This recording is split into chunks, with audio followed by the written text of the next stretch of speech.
Hi, everyone. Welcome to Gratitude Tuesday. My name's Raina, and I am a recovery coach here at Capital Recovery. Today, we are going to talk about how to practice gratitude and just some different ways to practice daily gratitude. And then we're going to talk a little bit about journaling. So I have an article here from mindful.org, and it says how to practice gratitude. Practicing gratitude has incredible effects, from improving our mental health to boosting our relationships with others. Explore ways you can be more appreciative in our mindful guide to gratitude.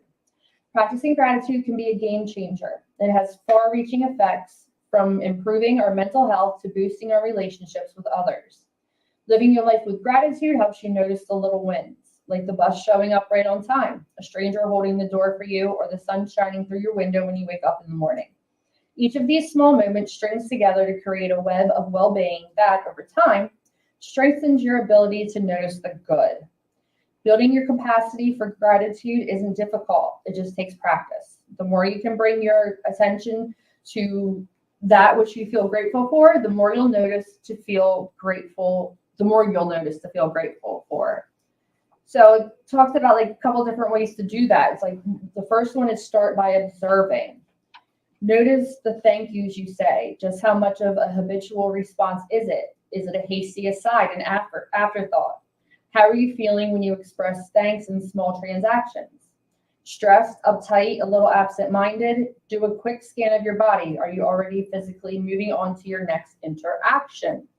So I think observing is a great way to start to recognize different things in your life that maybe you don't realize you should be grateful for. Like they said, like focusing on the little wins, because like someone holding the door for you, or just complimenting you in some way, like anything little like that, just to be grateful for, it can really start to set your day like a different tone. And then like when things don't go well, you hold the door for somebody and they just ignore you. You won't be so upset about it if you're already in a good mindful place. You're more likely to let little things like that, go instead of dwelling on them. The second one says pick one interaction a day. When your instinct to say thanks arises, stop for a moment and take note. Can you name what you feel grateful for, even beyond the gesture that's been extended? Then say thank you. So it's pointing out to you and to the other person exactly what you are thankful for. And, that's great, because I was like, you can be like, oh, I'm so thankful that you picked up my mail for me while I was away, or something like that. So they know what you're being thankful for, and you take mind of what you're being grateful for. Because some of those things, some people don't have anybody to pick up their mail for them when they're gone. So it's, it'll help you realize those little things. And one thing that I try and do, instead of saying I'm losing my train of thought right now. Instead of saying thanks for doing that, or I'm so grateful, whatever. I always like to say for you, I'm grateful for you. I'm thankful for you. Not necessarily what they did, which is important, but to say I appreciate that. No, I appreciate you. So it makes it more personal. Nice. Yeah. So we're going to talk about 10 ways to practice gratitude. It says Robert Emmons, a psychology professor and gratitude researcher at the University of California, explains that there are two key components of practicing gratitude. The first one is we affirm the good things we've received. And the second is we acknowledge the role other people play in providing our lives with goodness. So it's kind of like what the first two things we're saying. You know what I mean? We look for the good things that we've received, and we make sure that we are acknowledging that, we are thankful for them, and, providing someone else it's a good feeling when someone is grateful for you. You know what I mean? I know when someone's says oh, thank you so much. I really appreciate you. Da, da, da, da, da. It makes me feel good.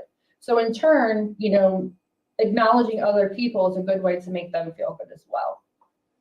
Because I'll say most of us know it's important to express thanks to the people who help us, or silently acknowledge the things we are grateful for in life. Research has linked gratitude with a wide range of benefits, including strengthening your immune system and improving sleep patterns, feeling optimistic and expressing more joy and pleasure, being more helpful and generous, and feeling less lonely and isolated. And that's a lot of stuff. It's not just talking about like how you feel. It's actually like improves these physical things, these mental things, all these things like when in recovery are kind of hard to deal with.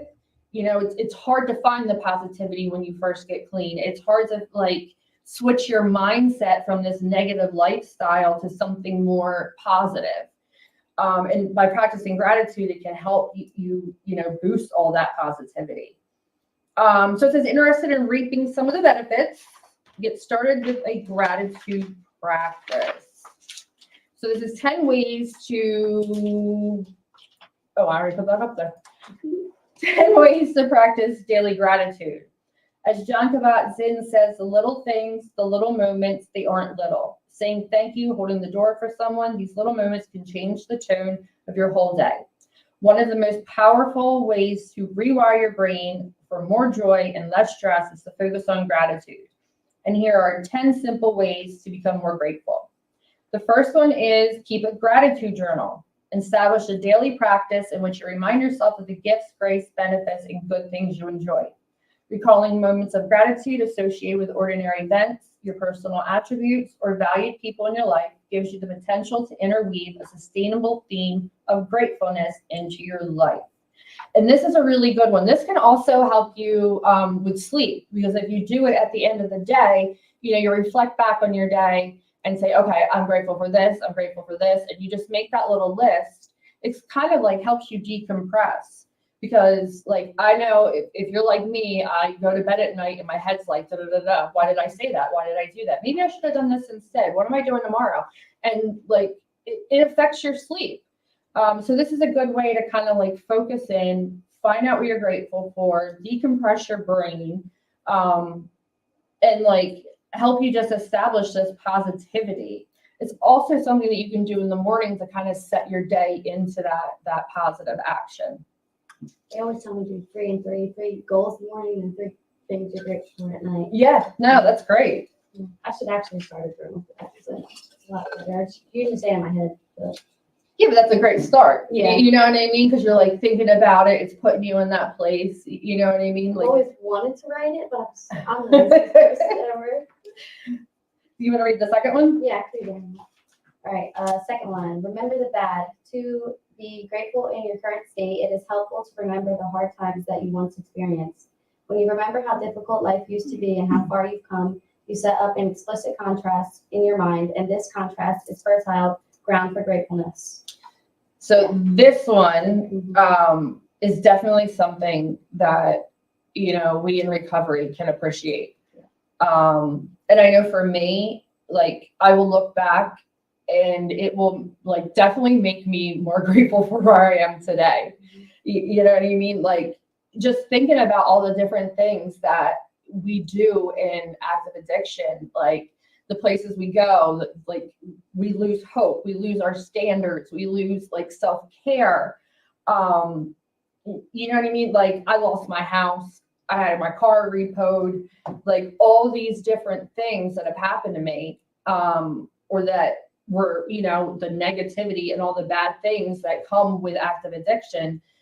I can be more appreciative for what I have now.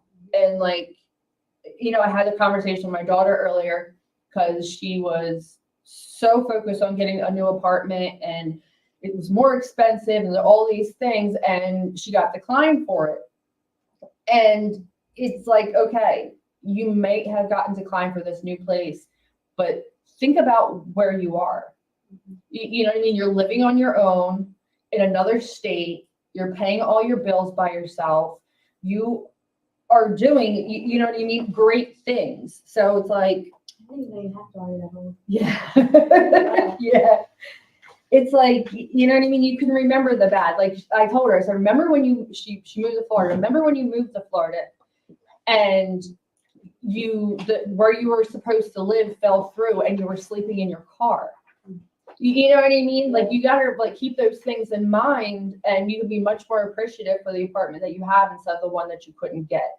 And it's kind of like a might not be where you want to be, but it's where you need to be kind of like aspect. The third one says, ask yourself 3 questions. Meditate on your relationships with parents, friends, siblings, work associates, children, and partners using these 3 questions. What have I received from blank? What have I given to blank? And what troubles and difficulty have I caused? So this is kind of like taking like your inventory, as we say in 12-step fellowship, and finding out what worked, what didn't work, and what you could do better the next time. Kind of like you saying, like setting the 3 goals. So, look at what you've gotten up through the day, look at what you've given out the day, and then look at how like those things correspond, how those things can help you grow instead of like, just getting upset and mad and throwing your hands up. Like, use it as opportunity. Somebody want to share or do the 4th? Share your gratitude with others. Research has found that expressing gratitude can strengthen relationships. So the next time your partner, friend, or family member does something you appreciate, be sure to let them know. Yeah, because it's very easy for people to feel unappreciative or underappreciated. So when you go out of your way, or eventually it's not even going out of your way, because once you start practicing these things, it becomes easier and easier as you go, and like you'll be doing it and not even like have to consciously think about it. But it's like the same thing. What you put out is what you get back. And like we talk about like the ripples, right? When you're in active addiction, those ripples go out and they harm everybody around us. We don't even realize it's happening. But when we come into recovery and start doing some work, that positivity starts to ripple out. And it's amazing how that can help relationships and all like different aspects when you make people realize that you are grateful. You know what I mean? Like, my mom and I have a journal we pass back and forth. And there's all kinds of things I'm like, thank you so much for handling this. Or, you know what I mean? And making sure that I am acknowledging those things. What's the next one? 5? You want to read, Christina? Sure. This is come to your senses. Through our senses, the ability to touch, see, smell, taste, and hear, we gain an appreciation of what it means to be human and of what an incredible miracle it is to be alive. Seen through the lens of gratitude, the human body is not only a miraculous construction, but also a gift.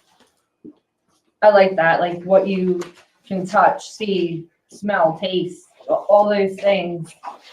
You know what I mean? It's like, okay, I can go out and like, it's like a rainy day and like smelling the rain and like, you know what I mean? Being appreciative, like being in nature, or, you know what I mean? Like all these different things that like, when I was using, I did not care what the weather was. I just know I needed to go get what I needed to get. And now it's like, oh, it's such a sunny, beautiful day. Like it just, I don't know. It just, you experience things differently. And when you give yourself a chance to do that, it's a nice feeling.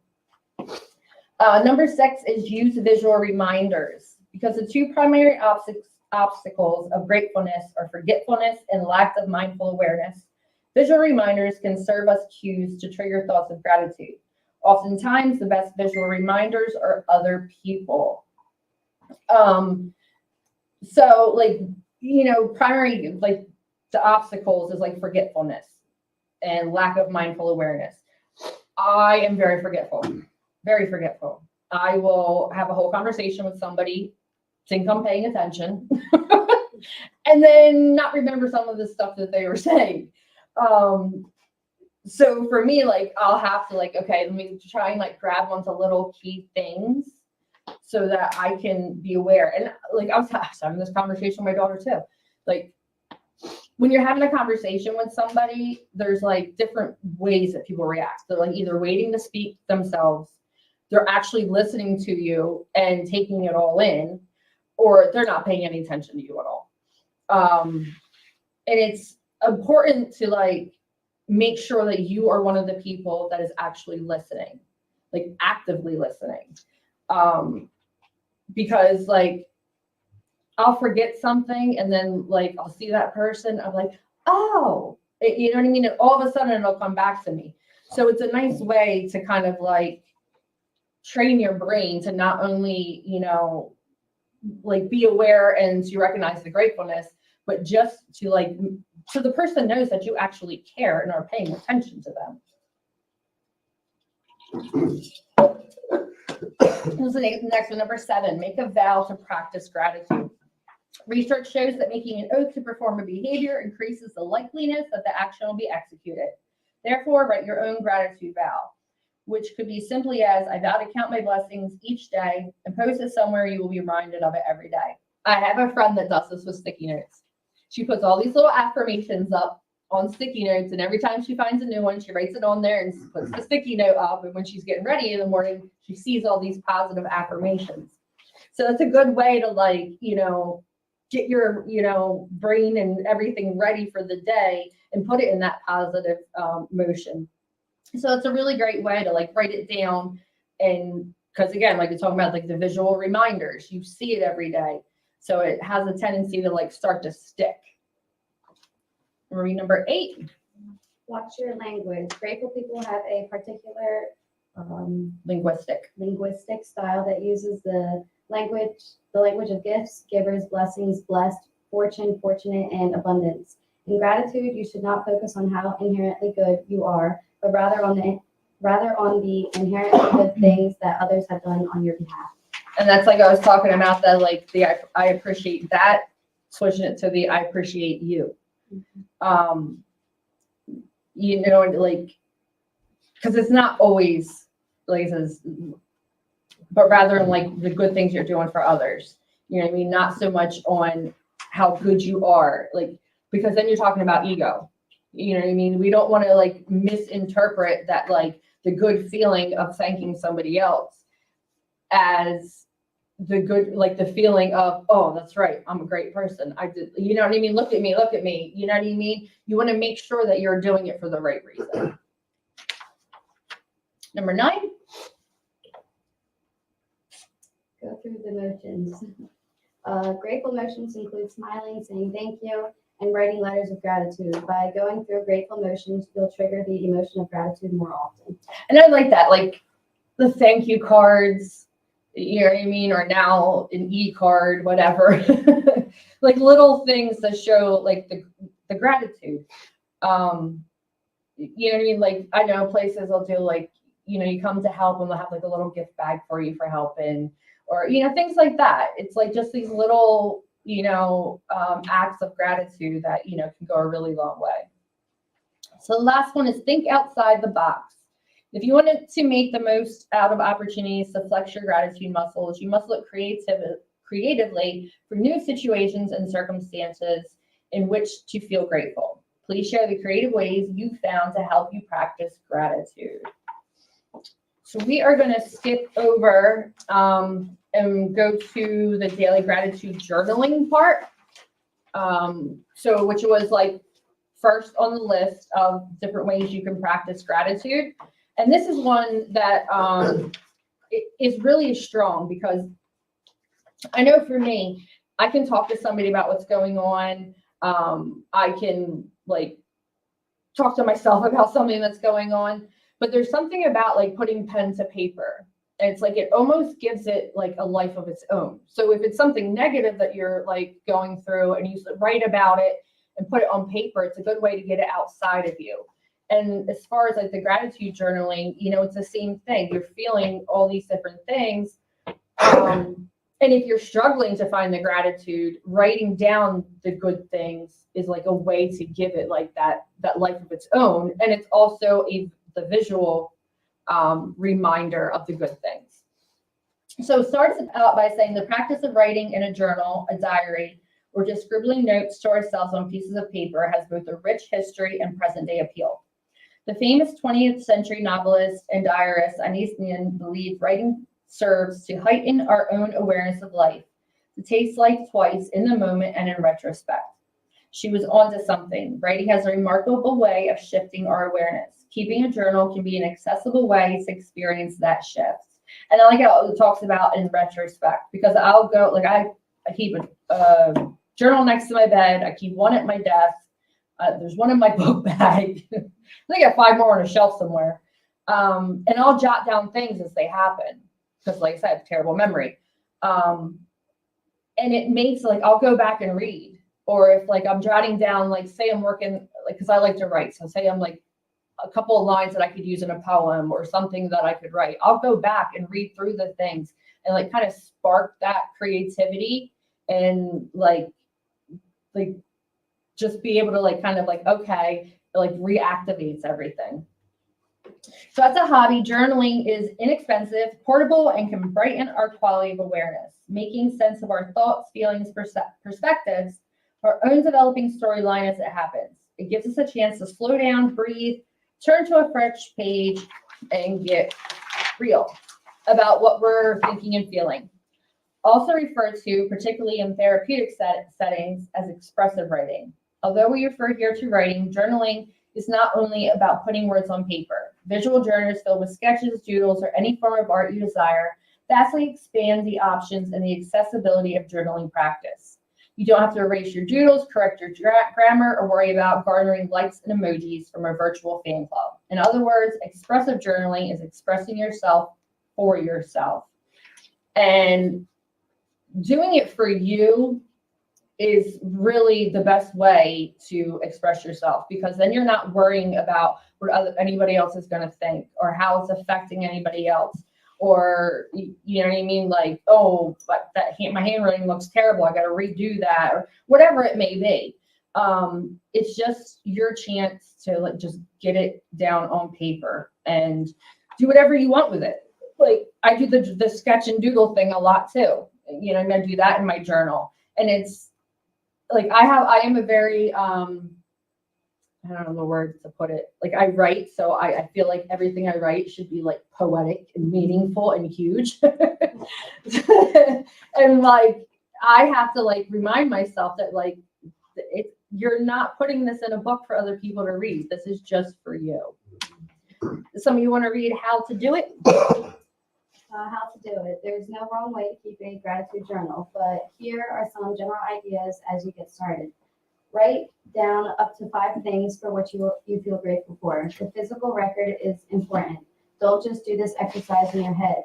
The things you list can be relatively small in importance. The tasty sandwich I had for lunch today, or relatively large. My sister gave birth to a baby boy. The goal of the exercise is to remember a good event, experience, person, or thing in your life, then enjoy the emotions that come with it. Yeah, it's like anything that you can think of, really. You know what I mean? Like I can use the example of, you know, my daughter FaceTiming me today and telling me about what's going on in her life and asking for advice and, you know, venting. That is huge for me.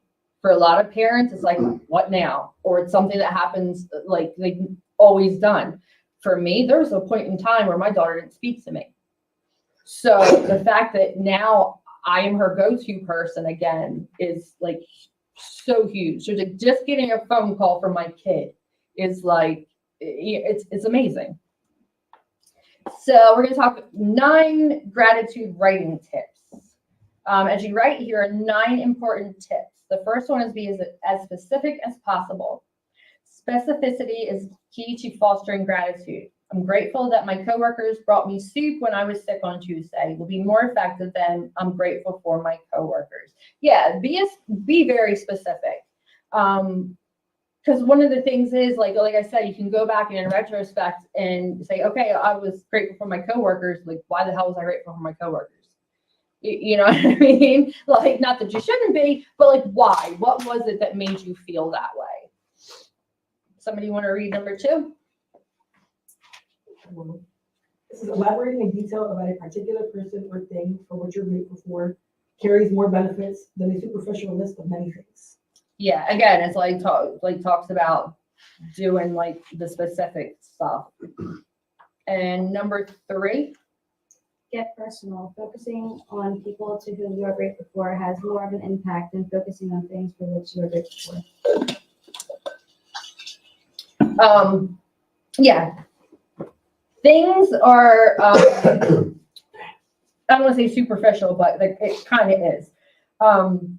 If you focus too much on, oh, well, I'm thankful for my car, or I'm thankful for my new pair of sneakers, that kind of stuff, it's kind of like on a very superficial like place, and being grateful for the people and maybe even places like I'm grateful that like a half a mile from my house there's a nature trail.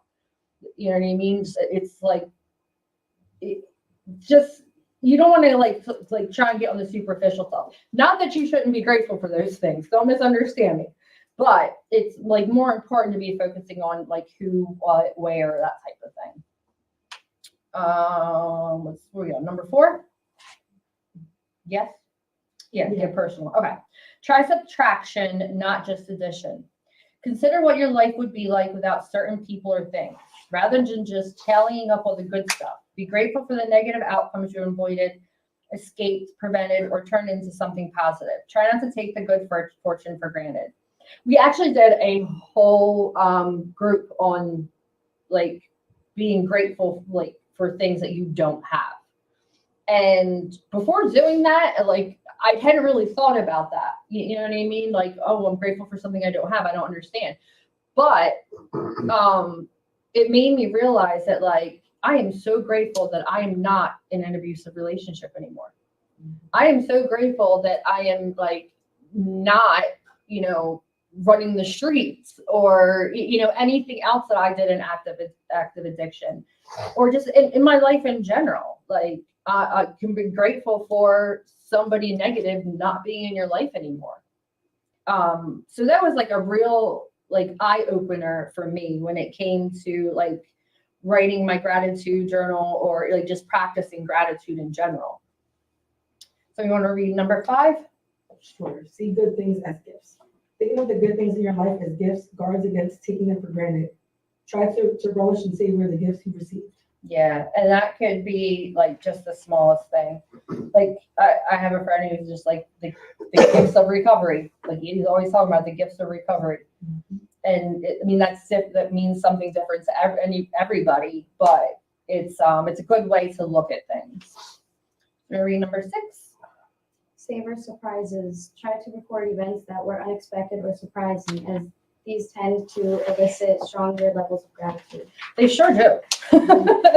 Like when something out of the blue great happens, or someone does something for you that you weren't expecting, it definitely has like a higher impact. I think it's like, okay, yeah, Christmas is coming, right? So you're gonna get gifts, you're gonna give gifts. We know that's gonna happen. We're grateful for it. But when someone does something for you like out of the ordinary, it's like a whole nother level. So number 7 says, revise if you repeat. Writing about some of the same people and things is okay. Zero in on different aspects in detail. And when I first started writing at the end of the night, like the things I was grateful for, I found that I was like, I'm grateful for the roof over my head. I'm grateful for a hot shower. I'm grateful for this person. And the next day it's like, I'm grateful for the roof over my head. Like, you know what I mean? So it's like, you can kind of like start to get into this like repetitive, like practice, and it'll start to lose like the impact. So you do want to make sure that you're like finding different aspects in your life. Number 8. Write regularly. Whether you write every other day or once a week, commit to a regular time to journal, then honor that commitment. It says, but, and then that's it. You can go right into the next one. Don't overdo it. Evidence suggests writing occasionally 1 to 3 times per week is more beneficial than daily journaling. That might be because we adapt to positive events and can soon become numb to them. That's why it helps to savor surprises. Yep. This is a great practice. So it's like the gratitude journaling. And it's something like if you're having a hard time like starting it, they have books out there. We have books here that can help you get started. They give you kind of like a guideline on how to write it, or just different ideas of like it'll ask different questions about like your day as you go through it. So it's a good way to like start practicing. If it's something that, you know, you've never done before or whatever, you can come in here if you like. You can come and join us in groups and talk about gratitude and other mindfulness in recovery.